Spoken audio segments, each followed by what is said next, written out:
الیکشنیئرنگ زوروں پر ہے، ایک طرف مودی تو دوسری طرف راہل زوردار تقریریں کر رہے ہیں۔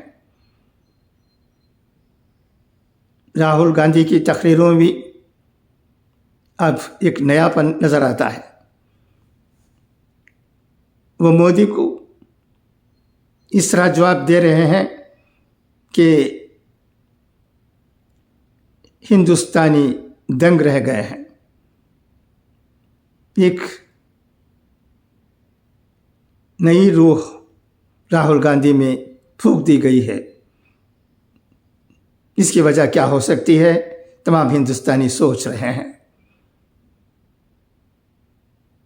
اب آئیے دیکھتے ہیں کہ کانگریس منشور کے بارے میں راہل گاندھی کیا کہتے ہیں۔ کانگریس کے منشور سے گھبرا گئے ہیں مودی۔ ذات پر مبنی مردم شماری میری زندگی کا مشن، کوئی طاقت نہیں روک سکتی، راہل گاندھی نے کہا ہے۔ نئی دہلی، کانگریس کے سابق صدر راہل گاندھی نے دہلی کے جواہر بھون میں سماجک نیائے سمیلن سے خطاب کیا۔ اس خطاب میں انہوں نے پی ایم مودی اور بھارتیہ جنتا پارٹی پر سخت حملے کرتے ہوئے کہا کہ جو لوگ خود کو دیش بھکت کہتے ہیں اور وہ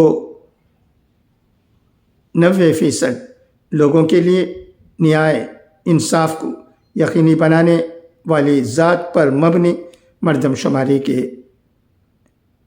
یکسرے کے خلاف کھڑے ہو گئے ہیں، مگر وہ ذات پر مبنی مردم شماری کو نہیں روک سکتے۔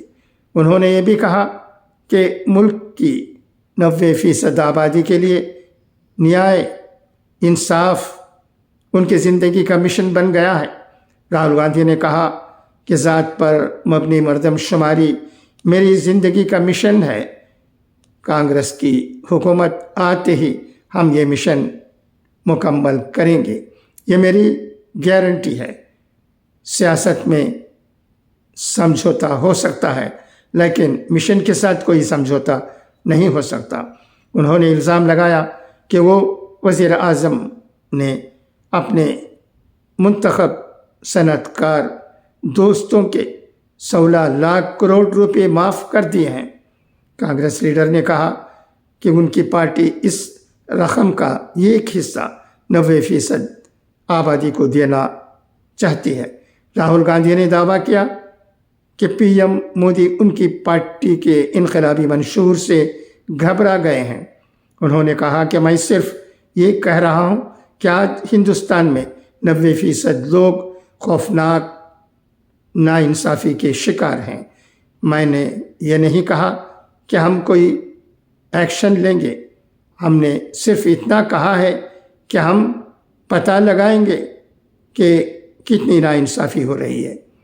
کانگریس لیڈر نے کہا کہ اگر کسی کو چوٹ لگی ہے اور میں کہوں کہ آپ یکسرے کرا لیجیے تو کسی کو اس پر اعتراض نہیں ہونا چاہیے۔ میڈیا کو دیکھو، نریندر مودی کو دیکھو، جب میں نے صرف یہ کہا کہ پتہ کرتے ہیں کہ کتنی ناانصافی ہے تو یہ سب کے سب کھڑے ہو گئے اور کہنے لگے کہ ملک کو توڑنے اور بانٹنے کی کوشش ہو رہی ہے۔ یکسرے سے کیا بنے گا؟ اس سے تو 90% لوگوں کو پتہ چلے گا کہ ان کی حصہ داری کتنی ہے۔ راہل گاندھی نے زور دے کر کہا کہ ذات پر مبنی مردم شماری کو کوئی طاقت نہیں روک سکتی، کیونکہ ہندوستان کے 90% لوگ اس بات کو سمجھ چکے ہیں۔